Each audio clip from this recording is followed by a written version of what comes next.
Bonjour. Je rappelle que vous êtes la petite fille de l'illustre sculptrice Chana Orloff. Est-ce que vous pouvez nous raconter son histoire, elle a traversé tout le XXe siècle? Elle a parcouru des continents, puisque née en Ukraine, dans la région de Kherson, dont on parle malheureusement trop maintenant. Ayant appris la couture à Mariupol, dont on parle encore plus malheureusement, c'était quand même pas une famille ukrainienne typique, puisque c'était une famille juive, et qu'ils ont eu à subir beaucoup de pogroms, heureusement protégés par le fait que sa mère et sa grand-mère étaient sages-femmes et mettaient au monde tous les enfants de la région. Mais pour finir, 1905, ils doivent quitter. Elle a 17 ans. Son père a choisi comme direction la Palestine, où de nulle part ils sont arrivés encore moins que rien. Et en fait, elle arrive à Paris pour faire une école de couture. Et elle pense revenir, ouvrir une maison de couture ou enseigner. Donc, contrairement à tous ces artistes qui arrivent à Paris à cette époque-là, mais qui ont fait les beaux-arts, qui ont exposé, elle, c'est une petite couturière qui découvre tout, ici, sur place à Paris. Elle fait des études aux Arts Déco, c'est ça? Alors voilà, il y a un concours d'entrée. Là où elle travaille chez Paquin, on a réalisé qu'elle était très douée pour le dessin. Elle s'inscrit à ce concours sans aucune préparation. Elle est brillamment reçue seconde et elle sera diplômée au bout de 4 ans de l'école de dessin, du cours de dessin. Maintenant, la sculpture, elle la découvre hors du monde académique. En accompagnant des amis dans un de ses ateliers, ça s'appelait, je crois, l'Académie Vassiliev à Montparnasse, qu'elle a pour la première fois tenu une boule de glace dans les mains. Et c'est ça, elle s'est dit, je ne la laisserai plus retomber. C'est comme ça que ça a commencé, mais ce qui est extraordinaire, c'est qu'elle arrive à Paris en 1910.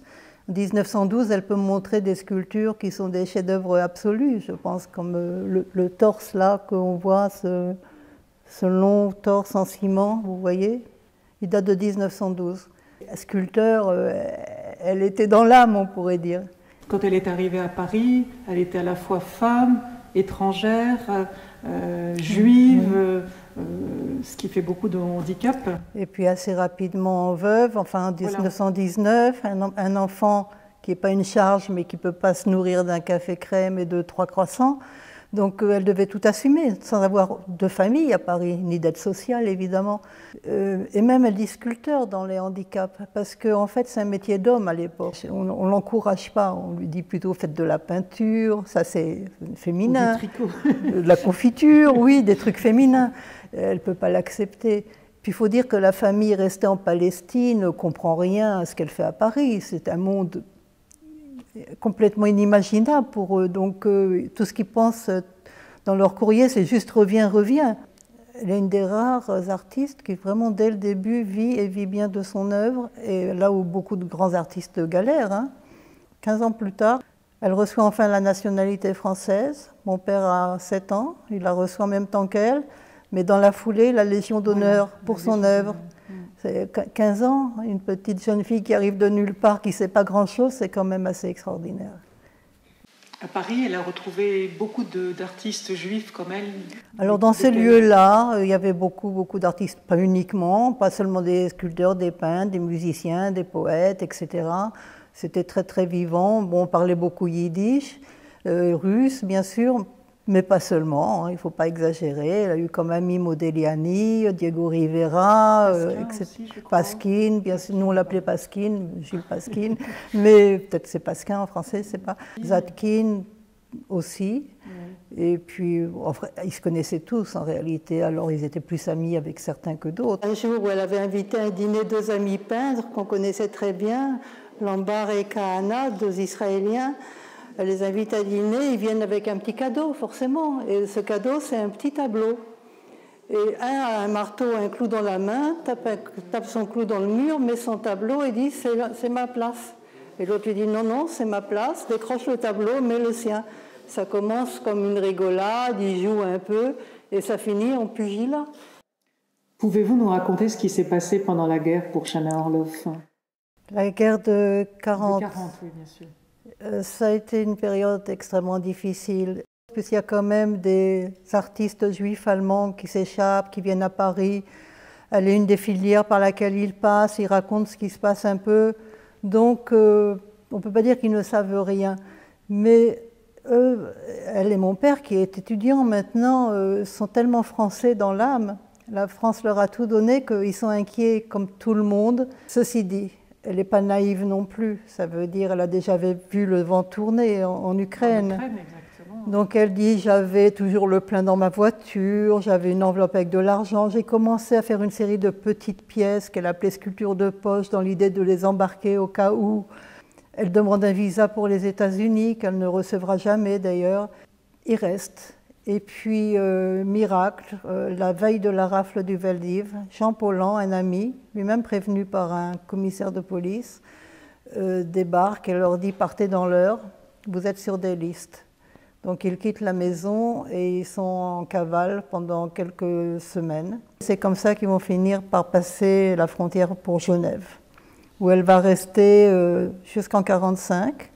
Plus de 115 œuvres ont été prises ou détruites en partie, il en reste des morceaux, la maison est saccagée. Bon, elle s'estime heureuse, hein. Elle sait à quoi elle a échappé, c'est pas qu'elle se lamente sur son sort, elle recommence à travailler.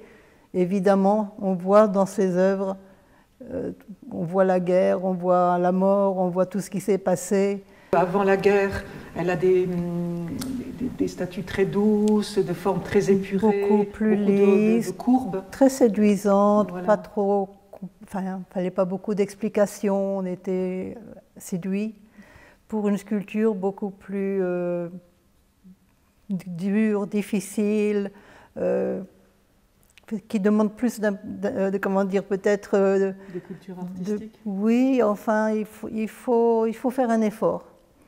Quand vous allez dans les musées, que vous voyez des horloges, vous ne verrez que des sculptures des années 20-30, comme si elles n'étaient pas revenues après. Cette période est complètement inconnue, et des conservateurs de musées, et même des collectionneurs, sauf en Israël, où heureusement, bon, ça correspondait peut-être aussi à la mentalité des gens qui ont vécu souvent bien pire qu'elle, et où elle a eu beaucoup de succès là-bas après-guerre. Est-ce que vous pouvez nous parler des matériaux qu'elle utilisait et aussi de ses sources d'inspiration?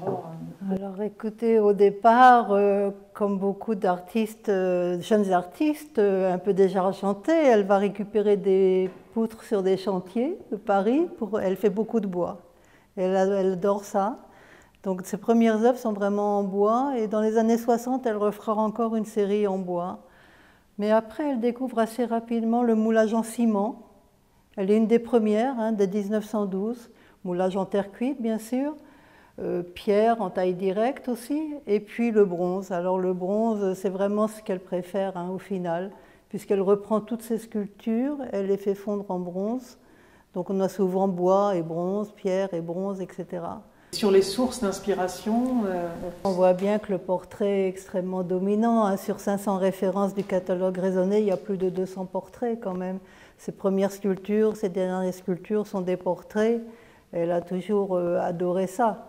On peut aller entre Edmond Flegg, un écrivain qui a beaucoup traduit de l'allemand en français. Elle, on appellerait ça maintenant une designer, Sarah Lipska.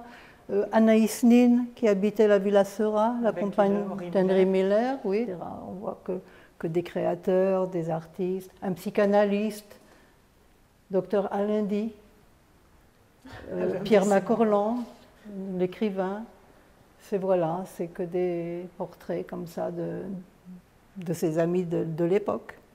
Le traitement des yeux est toujours assez extraordinaire. Ici, on voit le regard à travers les lunettes, par exemple, qui est presque une invention de sa part.